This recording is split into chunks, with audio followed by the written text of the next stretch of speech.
കുട്ടികൾക്കും സുഭാഷാറാണ്. നമ്മുടെ അങ്ങനെ ഈ വർഷത്തെ കീം എൻട്രൻസിൻ്റെ എഞ്ചിനീയറിംഗ് വിഭാഗത്തിലേക്കുള്ള എക്സാം ഏകദേശം കംപ്ലീറ്റ് ആയിട്ടുണ്ട്. ഇനി ഫാർമസിയുടെയും കൂടെ ഒരു ദിവസം കൂടി ഉണ്ടെന്നാണ് പറയുന്നത്. ഇതുവരെയുള്ള റിപ്പോർട്ട് പ്രകാരം നമ്മൾ ഡെയിലി പല കുട്ടികളും നമ്മുടെ അറിയാവുന്നവരൊക്കെ എൻട്രൻസിന് പോയിരുന്നു.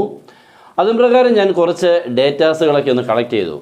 കാരണം നമുക്ക് എപ്പോഴും റിയാലിറ്റിയിൽ കൂടെ കിട്ടുന്ന ഡേറ്റാസുകൾ ഏറ്റവും നല്ല പക്കയായിട്ടുള്ളതായിരിക്കും ഒരുവിധം. കാരണം അവരോട് ചോദിച്ച് അറിഞ്ഞ് അവരെത്ര എഴുതി എന്നൊക്കെ ഉള്ളതിനെക്കുറിച്ചുള്ള ഒരു ചെറിയ റിപ്പോർട്ട്, മീൻസ് ഒത്തിരി സമയമൊന്നുമില്ല, ഇത്തിരി നേരം കൊണ്ട് നിങ്ങളോടൊന്ന് എത്തിക്കുക എന്നുള്ളതാണ്.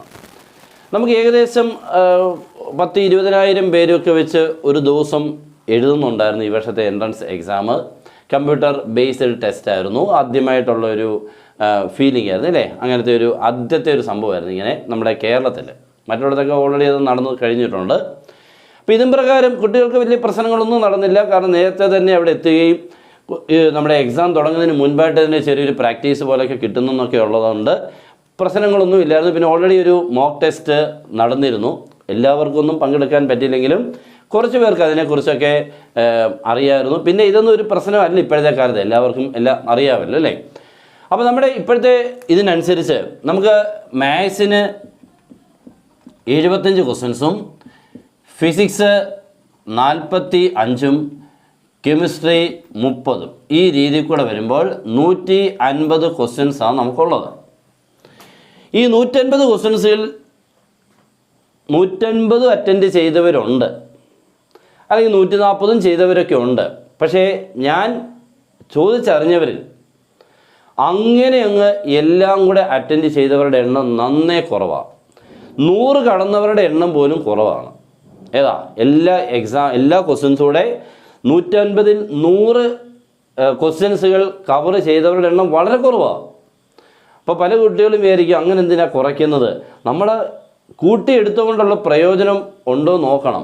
വളരെ നഷ്ടമായിരിക്കും ചിലപ്പോൾ. പ്രത്യേകിച്ച് നമുക്കറിയാൻ വയ്യാത്ത ക്വസ്റ്റ്യനിൽ കൂടുതൽ അറ്റൻഡ് ചെയ്യാതിരിക്കുന്നതാണ് നമ്മൾ ഓൾറെഡി പറഞ്ഞിരുന്നു.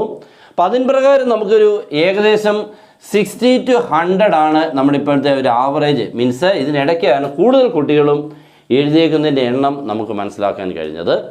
100ൽ 110 ഒക്കെ എഴുതിയവരൊക്കെ പറയുന്നത്. എന്നാലും 60നും 100നും ഇടയ്ക്കാണ് കുട്ടികൾ കൂടുതൽ ക്വസ്റ്റ്യൻസ് എഴുതിയത്. ഇതുകൊണ്ട് പ്രയോജനം ഉണ്ടോ നോക്കിയാൽ അത് നമുക്ക് ഇപ്പോഴേ അങ്ങോട്ട് പ്രെഡിക്റ്റ് ചെയ്യാൻ അത്ര സാധ്യമല്ല. കാരണം ഇപ്പോൾ 70 എഴുതിയവരും 90 എഴുതിയവരും എത്രണ്ണം ശരിയാക്കി എന്നുള്ളതാണ് ഇതിൻ്റെ ഇമ്പോർട്ടൻസ്. അത് വളരെ വ്യത്യസ്തമാണ്. അപ്പം അതുകൊണ്ട് നമുക്കിപ്പോൾ അതിൻ്റെ ആ റേറ്റ് നമുക്ക് ഇപ്പോഴേ കണ്ടുപിടിക്കാൻ പറ്റത്തില്ലെങ്കിലും ഇത് ഒരു നല്ല റേഞ്ച് തന്നെയാണ് എന്നുള്ള കാര്യം മനസ്സിലാക്കിക്കോ. 100, 110 അല്ലെങ്കിൽ 90 ഒട്ടും മോശമല്ലാത്ത റേറ്റ് തന്നെയാണ്. നിങ്ങൾ ഇത്രയും ഇത് നല്ല മനസ്സിലാക്കി ചെയ്തതാണെങ്കിൽ നല്ലൊരു റിസൾട്ട് ഉറപ്പായിട്ടും നിങ്ങൾക്ക് കിട്ടിയിരിക്കും. നമുക്ക് ഇതിൻ്റെ അത് വേണ്ടത് എന്താണ്? നല്ലൊരു റാങ്ക് ആണ് അല്ലേ? കുട്ടികൾക്കെല്ലാം ഇതിനെക്കുറിച്ച് കൂടുതൽ അവയർനെസ് ഒന്നാമത് കുറവാണ്. കീം എൻട്രൻസ് ഉണ്ടെന്നറിയാം, പക്ഷേ ഇതിൽ കൂടെ കിട്ടുന്ന പ്രയോജനം നമുക്ക് കേരളത്തിലെ ഒരു എൻട്രൻസ് മീൻസ് ഈ എൻട്രൻസ് എന്ന് പറയുമ്പോൾ കേരളത്തിലെ കോളേജുകളിൽ മാത്രം പഠിക്കാനുള്ളത്, വെളിയിൽ പോകാനുള്ളതേ അല്ല. അതുകൊണ്ട് തന്നെ നമ്മുടെ കുട്ടികൾക്ക് വേണ്ടി തയ്യാറാക്കുന്നത് കൊണ്ട് ആ ക്വസ്റ്റ്യൻസിന് ചെറിയ ഒരു പ്രത്യേകതയൊക്കെ ഉണ്ട്. എന്ന് പറഞ്ഞാൽ ഇത്തിരി ഈസി ലെവൽ ക്വസ്റ്റ്യൻസുകളൊക്കെ ഇതിനകത്ത് പ്രതീക്ഷിക്കാം. നമ്മുടെ പഠിച്ച കുട്ടികളിൽ ഇപ്പോൾ മാത്സിന് ഫുൾ മാർക്ക് വാങ്ങിച്ചവരൊക്കെ ഉണ്ട് 2 വർഷം. അപ്പോൾ അവരുമായിട്ടൊക്കെ ഞാൻ ഇതൊന്ന് ചോദിച്ചപ്പോൾ അവർ പറഞ്ഞത് വലിയ കുഴപ്പമൊന്നും ഇല്ലായിരുന്നു, മാത്സൊക്കെ അത്യാവശ്യം എഴുതിയെന്നൊക്കെയാണ് പറഞ്ഞത്. ഫിസിക്സ് ഇത്തിരി ടഫായിട്ട് തോന്നിയായിരുന്നു. അപ്പോൾ ഈ മാത്സ് എഴുതിയെന്ന് പറയുമ്പോൾ ഈ ഒരാളെ വെച്ചുകൊണ്ട് നിങ്ങൾ കണക്ക് കൂട്ടണ്ട. ഞാൻ പറഞ്ഞത് മാത്സിന് ഫുൾ മാർക്ക് 2 വർഷമുള്ളൊരു കുട്ടിയാണ് പറഞ്ഞത്. അല്ലാത്ത ചില കുട്ടികളോട് പറഞ്ഞപ്പോൾ മാത്സും ടഫായിരുന്നു, ഫിസിക്സും ടഫായിരുന്നു. അപ്പോൾ ഓവറോൾ നോക്കുമ്പോൾ ഇത്തിരി കെമിസ്ട്രി ഇത്തിരി നല്ലതായിരുന്നു എന്നാണ്. പക്ഷേ അവർ ഒത്തിരി ക്വസ്റ്റ്യൻസുകൾ കെമിസ്ട്രിയിലോട്ട് ടച്ച് ചെയ്തുമില്ല. കാരണം ഏറ്റവും കുറച്ച് പഠിച്ചുകൊണ്ട് എനിക്ക് തോന്നുന്നു കൂടുതൽ കുട്ടികളും കുറച്ച് പഠിക്കുന്നത് കെമിസ്ട്രി ആണെന്ന് തോന്നുന്നു. ഫിസിക്സും മാത്സും ഒക്കെ ഇത്തിരി ഇമ്പോർട്ടൻസ് കൂടുതലുണ്ട്. കാരണം എന്തുകൊണ്ടാണ്? നമ്പർ ഓഫ് ക്വസ്റ്റ്യൻസ് കൂടുതലായതുകൊണ്ട് ഇത് രണ്ടും കൂടുതൽ ഫോക്കസ് ചെയ്യുന്നതുകൊണ്ട് ഇത് ഇത്തിരി കുറച്ചിട്ടുണ്ട് അല്ലേ? അപ്പോൾ അതിൻ്റേതായിട്ടുള്ള ക്വസ്റ്റ്യൻസിൻ്റെ എണ്ണവും അവർ അറ്റൻഡ് ചെയ്തേക്കുന്നതും കുറഞ്ഞിട്ടുണ്ട്. അപ്പോൾ എന്തായാലും മാത്സ് ആണ് നമ്മുടെ ഇതിൻ്റെ കീ. അവനിൽ നിന്ന് കിട്ടുന്ന മാർക്കാണ് ഏറ്റവും കൂടുതലായിട്ട് നമുക്ക് വേണ്ടത്.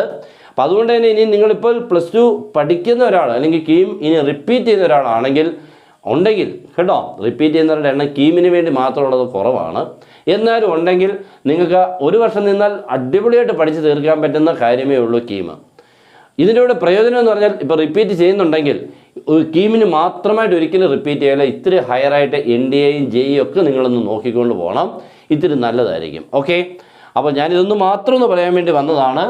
ഇപ്പോഴത്തെ ലെവൽ അനുസരിച്ച് 60-നും 100-നും ഇടയ്ക്ക് എഴുതിയവർക്ക് കുഴപ്പമില്ലാതെ, മീൻസ് നിങ്ങൾ എഴുതിയതിനുള്ളിൽ എത്രത്തോളം ശരിയാണെന്നുള്ളത് അറിയില്ല, എന്നാലും നല്ല രീതിക്കുള്ളൊരു ആവറേജാണ് ഇതിൻ്റെ അകത്തോണ്ട് കിട്ടാൻ പോകുന്നത്.